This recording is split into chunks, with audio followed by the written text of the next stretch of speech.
Morning students. आज हम राजनीतिक सहभागिता का जो पार्ट 3 है वो हम यहाँ पे पढ़ेंगे।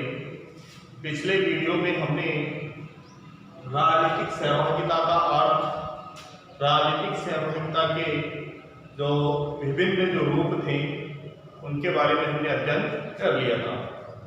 आज हम राजनीतिक जो सहभागिता है उसके जो प्रमुख अभिकरण अर्थात उसके जो साधन हैं उनके बारे में अध्ययन करेंगे कि राजनीतिक सहभागिता के प्रमुख साधन कौन कौन से हैं।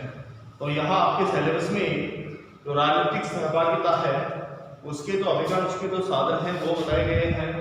पहला है इसमें जैसे दबाव समूह है, ठीक है, फिर है आरंभ, तीसरा है प्रत्याहन, जन सुनवाई, सलाहकार परिसर, परिप्रेक्षा, सविनय अवज्ञा और राजनीतिक प्रतिहिंसा। ये हमारे सिलेबस के अंतर्गत राजनीतिक सहभागिता के प्रमुख साधन हैं। तो हम यहाँ पर राजनीतिक सहभागिता के जो प्रमुख अभिकरण हैं उनके बारे में अध्ययन करते हैं। तो सबसे पहले हम देखते हैं दबाव समूह। जो वो नाम से ही पता चल रहा है, यानी दबाव बनाना, यानी सरकार के ऊपर जो कैंडिडेट लोग होते हैं या जो नागरिक होते हैं वो क्या करते हैं कि अपने समान उद्देश्य की पूर्ति के लिए या अपना हित चाहने के लिए सरकार के ऊपर क्या करते हैं, दबाव बनाते हैं। तो उसको क्या कहा जाता है, दबाव समूह कहते हैं। तो ये हमारे राजनीतिक सहभागिता का प्रमुख साधन माना गया है। तो हम देखते हैं एक बार दबाव समूह क्या है।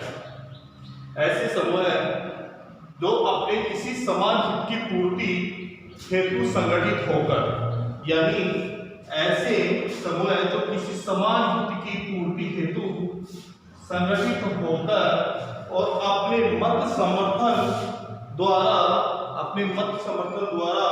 सरकार की नीतियों को क्या करते हैं, प्रभावित करते हैं।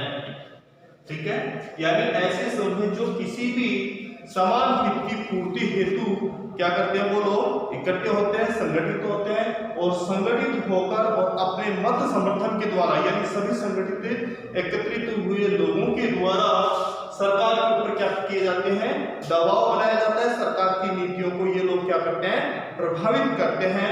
इस प्रकार की जो नीति होती है, इस प्रकार का जो समूह होता है वो क्या कहलाता है, दबाव समूह कहलाता है।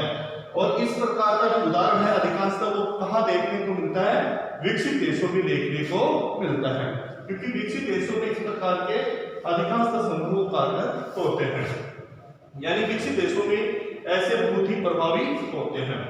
दूसरा पॉइंट है हमारा अभिकरण है इसका आरंभ। आरंभ का मतलब होता है प्रस्ताव तैयार करना। आरंभ का मतलब क्या होता है, प्रस्ताव तैयार करना। ठीक है, और लोकतांत्रिक व्यवस्था में जब जनता स्वयं किसी या संविधान संशोधन का प्रस्ताव तैयार कर और विधान मंडल के पास विचार और मतदान हेतु क्या करती है, प्रस्तुत करती है, तो इस प्रक्रिया को भी क्या कहा जाता है, आरंभ कहा जाता है।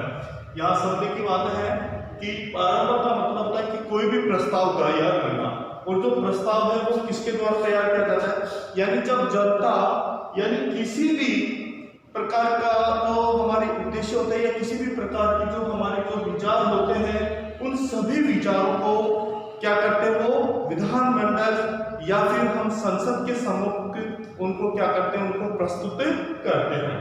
या जैसे संविधान संशोधन है, ठीक है, तो संविधान संशोधन का जो प्रस्ताव है, यानी संविधान संशोधन के प्रस्ताव के माध्यम से भी हम उसको कहां तक पहुंचाते हैं, विधान मंडल या संसद तक उसको पहुंचाते हैं। तो ये प्रस्ताव है वो किसके द्वारा लाया जाता है, पहले जनता अपने प्रस्ताव लाती है, फिर अपने जनप्रतिनिधियों के माध्यम से उसको कहां भेजती है, संसद के पास या विधान मंडल के पास उसे प्रस्तुत करती है।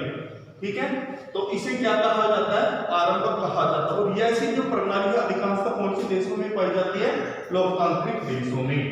कौन से देशों में पाई जाती है ऐसी प्रणाली, लोकतांत्रिक देशों में। ठीक है, फिर हम देखते हैं आगे, यह प्रणाली विशेष रूप से, यह प्रणाली अधिकांशतः मैंने भी बताया कौन से देशों में पाई जाती है, लोकतांत्रिक देशों में। और जहां पे प्रत्यक्ष लोकतांत्रिक व्यवस्था वाले जो देश होते हैं और अधिकांश ऐसी जो प्रणाली होती है वो लोकतांत्रिक प्रत्यक्ष, जहाँ पे प्रत्यक्ष लोकतंत्र पाया जाता है। अर्थात जनता स्वयं क्या करती है, अपना प्रस्ताव तैयार कर दिया और उसको सीधे विधानमंडल या संसद के पास उसको विचार करने के लिए उसको क्या करती है, प्रस्तुत करती है। तो ऐसी जो प्रणाली है वो आरंभक कहलाती है।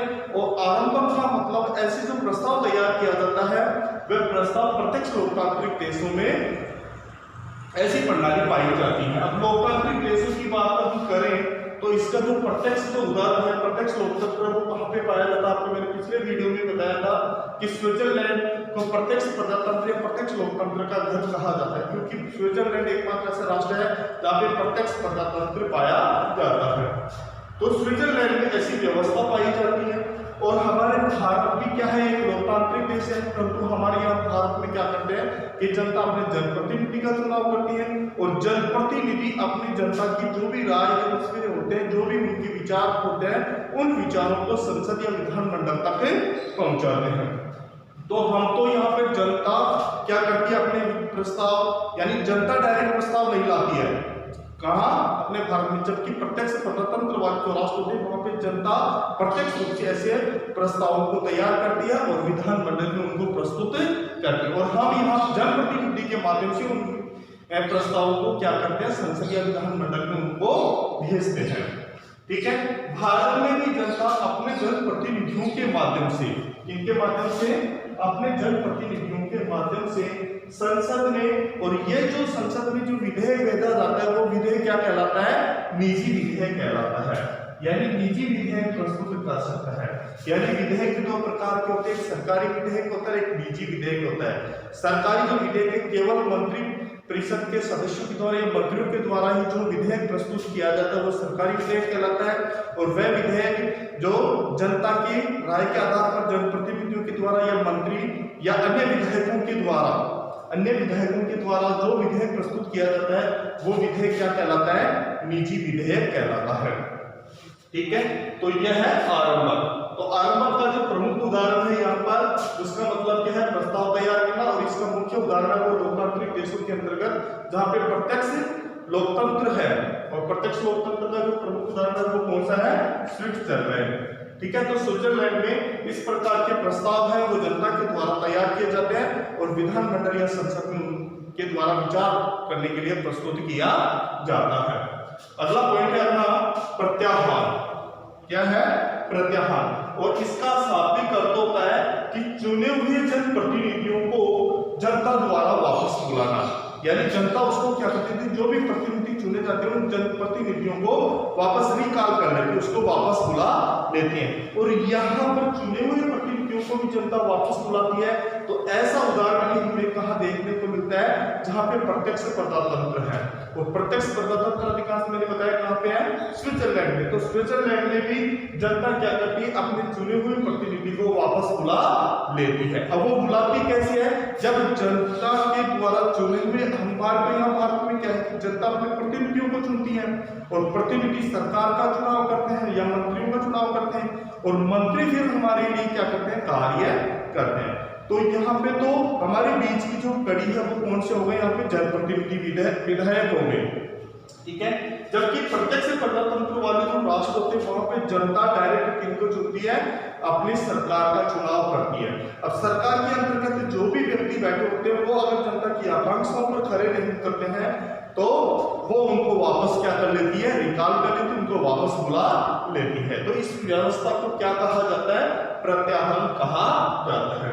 तो अब एक बार देख लेते हैं कि जब जनता द्वारा निर्वाचित जनप्रतिनिधि मतदाताओं की अपेक्षाओं पर, किसके ऊपर, मतदाताओं की अपेक्षा पर खरा नहीं उतरता है तो जनता एक प्रस्ताव, जिस पर एक प्रस्ताव भेजती है जिस पर कम से कम निर्धारित संख्या में क्या होनी चाहिए, निर्धारित संख्या में हस्ताक्षर जरूरी होते हैं।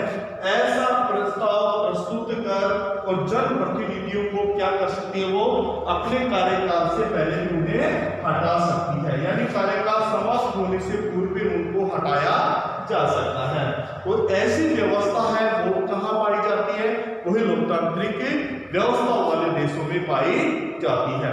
और इसका उदाहरण अभी मैंने बताया कौन सा राष्ट्र है, उसका उदाहरण स्विट्जरलैंड। ठीक है, फिर आगे हम देखते हैं तो ऐसी प्रणाली को हम क्या कहेंगे, प्रत्याहन कहेंगे। आगे देखते हैं जन सुनवाई। देखो नाम से पता चल रहा है क्या, जन सुनवाई अर्थात जनता की सुनवाई करना। अब जनता की सुनवाई के लिए क्या करते हैं कि सरकार अपनी विभिन्न समस्याओं का, सरकार क्या करती है कि जनता की जो विभिन्न समस्याएं होती हैं उन विभिन्न समस्याओं को जनता के पास जाकर और विशेष प्रकार के अभियान चलाए जाते हैं, यानी विशेष प्रकार के अभियान चलाकर, और या फिर हम कहें कि गांवों के संग क्या लगाए जाते हैं, दरबार लगाए जाते हैं। और वो दरबार किसके द्वारा लगाए जाते हैं, सरकार के द्वारा। तो ऐसा अभियान या जिसको हम बोल सकते हैं दरबार लगाए जाते हैं, और वहां पर जनता की जो विभिन्न समस्याएं होती हैं उन संपूर्ण समस्याओं को वहां जो बड़े जो अधिकारी अर्थात अफसर होते हैं या जो जनप्रतिनिधि होते हैं या फिर हम कहें कि कोई भी जो मंत्री होते हैं, उन समस्याओं को क्या करते हैं, सुनते हैं, और उन समस्याओं को सुनकर और वहीं पर स्थानीय स्तर पर ही उन समस्याओं का क्या करते हैं, वो निस्तारण करते हैं। तो ऐसी जो व्यवस्थाएं होती हैं उन व्यवस्थाओं को क्या कहा जाता है, जन सुनवाई कहा जाता है। अब आपने देखा होगा कि हमारे गांव के अंतर्गत जैसे प्रशासन गांवों के संग अभियान चलाया जाता है, शहरों के अंतर्गत प्रशासन शहरों के संग, इस प्रकार के बहुत से अभियान चलाए गए थे। और हमारे यहाँ पे जैसे पट्टा वितरण योजना बनाई गई तो वहाँ पे गाँव में ही आकर तहसीलदार, बड़े बड़े जो अफसर अधिकारी जो लोग हैं, मजिस्ट्रेट वगैरह हैं, वो आकर और यहाँ पर लोगों की जो व्यवस्थाएं थी, लोगों की जो भी समस्याएं थी, उन समस्याओं का स्थानीय स्तर पर क्या करते हैं, उनका निस्तारण करते हैं। तो इस प्रकार की जो गवर्नमेंट के द्वारा जो व्यवस्था की जाती है वो व्यवस्था क्या कहलाती है, जन सुनवाई कहलाती है। और ये जन सुनवाई ये भी हमारे राजनीतिक सहभागिता का क्या है, प्रमुख साधन है। ठीक है, तो इसको हम एक बार पढ़ लेते हैं कि जब जनप्रतिनिधि या अफसर अर्थात सरकार जनता की विभिन्न समस्याओं को, इनकी जनता की विभिन्न समस्याओं को अभियान चलाकर और जनता के समक्ष जाकर सुनती है, यानी विशेष प्रकार के अभियान चलाते हैं और अभियान चलाकर और जनता के समक्ष जाते हैं, उनको उनकी समस्याओं को सुनती है, तो इसे जन सुनवाई कहते हैं। और लोकतांत्रिक व्यवस्था में जैसे मुख्यमंत्री हैं, मंत्री हैं, जनप्रतिनिधि को जैसे हमारे जो भी विधायक हैं, जो जनता उनका चुनाव करती है, अर्थात अफसर हैं, आदि अभियान चलाकर या फिर क्या करते हैं, वो दरबार लगाकर और जन सुनवाई का कार्य करते हैं। और उदाहरण के लिए देखिए जैसे राजस्थान में प्रशासन गांव के संग, अर्थात संपूर्ण जो प्रशासन होता है वो कहाँ पे होता है, हमारे गांव में होता है, और जनता की समस्याओं का निस्तारण करते हैं। प्रशासन शहरों के संग ऐसे विभिन्न अभियान और दरबार लगाकर सरकार के द्वारा जन सुनवाई के कार्य किए गए। तो ये हमारे क्या है, राजनीतिक सहभागिता का एक प्रमुख साधन है। आगे हम बात करते हैं सलाहकार परिषद। सलाहकार परिषद का मतलब होता है कि विभिन्न पक्षों पर सलाह लेने के लिए एक विशेष कमेटी का गठन किया जाता है। और ये जो विशेष कमेटी का गठन किया जाता है वो किसके द्वारा किया जाता है, सरकार के द्वारा। अब इस विशेष जो कमेटी होती है उसमें विशेष योग्यता वाले क्या होते हैं, नागरिक होते हैं, या विशेष योग्यता वाले इसमें क्या होते हैं, कर्मचारी होते हैं, और वो जनता की समस्याओं का क्या करते हैं, निस्तारण करते हैं। तो हम देखते हैं सलाहकार परिषद है क्या। सरकार अपने विभिन्न विभागों से, सरकार क्या करती है, अपने विभिन्न विभागों से जुड़े हुए कार्य के विशेष पक्षों पर सलाह देने हेतु गणमान्य या विशेष योग्यता वाले नागरिकों का एक संगठन बना देती है। उन नागरिकों का एक संगठन बना देती है जिसे क्या कहा जाता है, सलाहकार परिषद कहा जाता है। और ये जो सलाहकार परिषद है वो भी नागरिकों की जो समस्याएं होती हैं उन समस्याओं का ही निस्तारण करते हैं। ठीक है, फिर अगला पॉइंट है परिपरीक्षा। देखो परिपरीक्षा का मतलब होता है कि किसी भी प्रश्न पर निर्णय हेतु जनता की इच्छा जानना या जनता की राय लेना। अब जनता की राय ली जाती है और फिर उसके अकॉर्डिंग क्या किया जाता है, कार्य किया जाता है, तो उसे क्या कहा जाता है, परिपरीक्षा कहा जाता है। तो वो भी हम देख लेते हैं कि प्रत्यक्ष लोकतांत्रिक व्यवस्था में, और इस प्रकार की जो व्यवस्था है वो कहां पर होती है, बड़ी लोकतांत्रिक व्यवस्था वाले राष्ट्रों में सरकार सार्वजनिक महत्व के किसी भी विशेष प्रश्न पर जनसाधारण से मतदान कराकर और उनकी राय लेती है। यानी जनसाधारण के मतदान कराकर और उनकी राय लेती है। और ऐसा जो उदाहरण है, यानी ऐसे जो लोकतांत्रिक व्यवस्था वाले जो राष्ट्र होते हैं वो क्या करते हैं, प्रत्यक्ष, जहाँ पे प्रत्यक्ष प्रजातंत्र पाया जाता है वहाँ पे तो प्रत्यक्ष रूप से जनता से राय ली जाती है और जनता से राय लेकर ही उन समस्याओं का या फिर जो भी विभिन्न जो विशेष जो प्रश्न होते हैं, अभी बताया ना विशेष प्रश्न, उनका जनसाधारण के द्वारा क्या करवाया जाता है, मतदान करवाया जाता है और फिर उनसे राय ली जाती है। और ऐसा उदाहरण हमारे अंतर्राष्ट्रीय स्तर पर आपको देखने को मिलेगा। जैसे अभी हाल ही में पिछले हमने देखा था कि यूरोपीय संघ से ब्रिटेन क्या हो गया, अलग हो गया, क्योंकि पहले ब्रिटेन था वो भी यूरोपीय संघ का एक सदस्य था।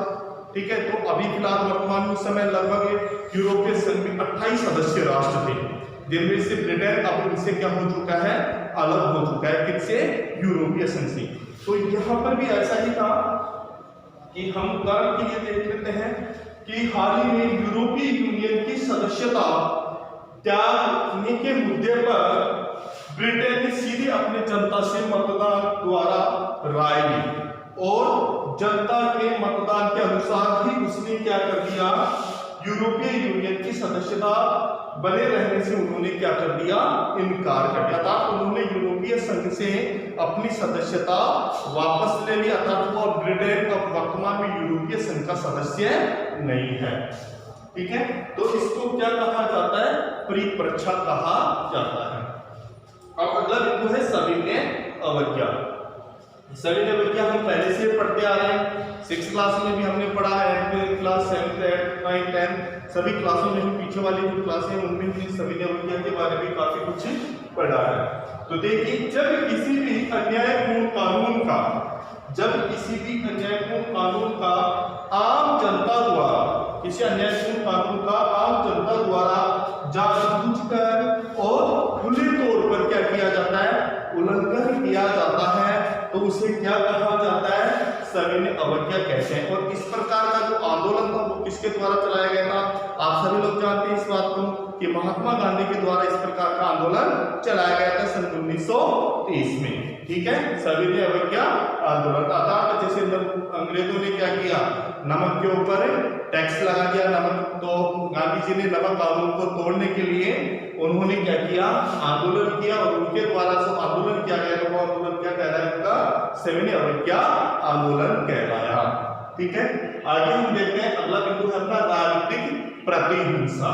ठीक है, तो राजनीतिक प्रतिहिंसा देखो नाम से पता चल रहा है कि राजनीति के प्रति क्या करना, हिंसा करना, तोड़फोड़ करना, प्रदर्शन करना और इस प्रकार के सार्वजनिक संपत्तियों को क्या करना, बहुत सा नुकसान पहुंचाना। तो इस प्रकार के जो हथकंडे आम जनता के द्वारा किए जाते हैं वो क्या कहलाती है, राजनीतिक प्रतिहिंसा कहलाती है। तो हम इसको भी देख लेते हैं कि प्राय जनता विरोध प्रदर्शन कर और उग्र प्रदर्शन करती है और तोड़फोड़ आदि के माध्यम से सार्वजनिक संपत्ति को नुकसान पहुंचाती है। तो इस प्रकार की व्यवस्था को क्या कहा जाता है, राजनीतिक प्रतिहिंसा कहा जाता है।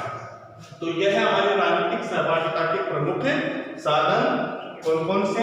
सबसे पहले, क्योंकि यहाँ से आपके एग्जाम में 100% क्वेश्चन आने की क्या रहती है, संभावना रहती है। यहाँ से आपके 4 नंबर का क्वेश्चन भी बन सकता है और यहाँ से आपके 2 नंबर का क्वेश्चन भी पूछा जा सकता है। 2 नंबर का क्वेश्चन पूछा जाएगा तो इस प्रकार की राजनीतिक सहभागिता के किन्हीं 2 अभिकरणों या कोई अभिकरणों के नाम बताइए, तो आपको इनके अभिकरण आपको याद करने हैं। तो इसमें दबाव, समय, आलम्बन, प्रत्याहार, जन सुनवाई, सभागार परिषद, परिपरीक्षा, सविनय अवज्ञा और राजनीतिक प्रतिहिंसा। तो ये हमारे राजनीतिक सहभागिता के प्रमुख अभिकरण है।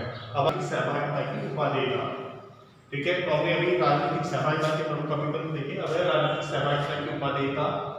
राजनीतिक सहभागिता की उपादेयता क्या है? देखिए, राजनीतिक सहभागिता की उपादेयता लोकतंत्र के अंतर्गत सार्वजनिक निर्णयों तक पहुंचने में, यानी सार्वजनिक निर्णयों तक पहुंचने में नागरिकों की प्रत्येक राजनीतिक सहभागिता का अधिकतम विस्तार होना और आज के युग में आवश्यक हो गया। अतः आज के बड़े बड़े राज्यों में इस उद्देश्य की सिद्धि के लिए दो प्रमुख तरीके उपयुक्त माने गए हैं। अब ये जो दो तरीके हैं वो कौन कौन से हैं? तो पहले देखते हैं कि शासन एवं प्रशासन का विकेंद्रीकरण करके, यानी शासन और प्रशासन का क्या किया जाना चाहिए? विकेंद्रीकरण किया जाना चाहिए। और विकेंद्रीकरण करके बहुत सारे निर्णय अधिकांशतः स्थानीय समुदाय के हाथों में सौंप दिए जाए, जिससे क्या होगा कि लोगों की जो उपादेयता है, अर्थात राजनीतिक जो सहभागिता है लोगों की, वो क्या होगी? अधिक मजबूत होगी। जैसे उदाहरण के लिए भारत में पंचायती राज है, उसका और अधिकतम क्या किया जाना चाहिए? विस्तार किया जाना चाहिए। ठीक है। दूसरा तरीका यह है कि सार्वजनिक नीतियां निर्धारित करने की जो प्रक्रिया है उसमें किसको बढ़ावा दिया जाना चाहिए? परिपरीक्षा प्रक्रिया को और बढ़ावा दिया जाना चाहिए। ठीक है। अब है राजनीतिक सहभागिता के पक्ष में प्रमुख दृष्टिकोण, अर्थात उनके क्या क्या सिद्धांत रहे वो देखते हैं।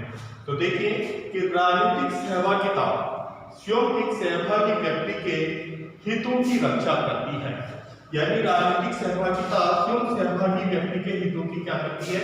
रक्षा करके उन्हें और भी ज्यादा बढ़ावा देती है। तो यह है राजनीतिक सहभागिता का प्रमुख सिद्धांत दृष्टिकोण। एक है कि सहभागिता की प्रक्रिया नागरिकों की सामान्य नैतिक, सामाजिक और राजनीतिक सजगता को भी क्या करती है? ये बढ़ाती है। ठीक है। और राजनीतिक सहभागिता सामान्य हितों के लिए नागरिकों की एकजुटता को भी क्या करती है? इसमें बढ़ावा देती है। तो आज हमने राजनीतिक सहभागिता का जो टॉपिक है हमारा, वो आज हमारे यहाँ कंप्लीट हो चुका है। आगामी वीडियो में हम अगला जो यूनिट है हमारी, उनका हम अध्ययन करेंगे। धन्यवाद।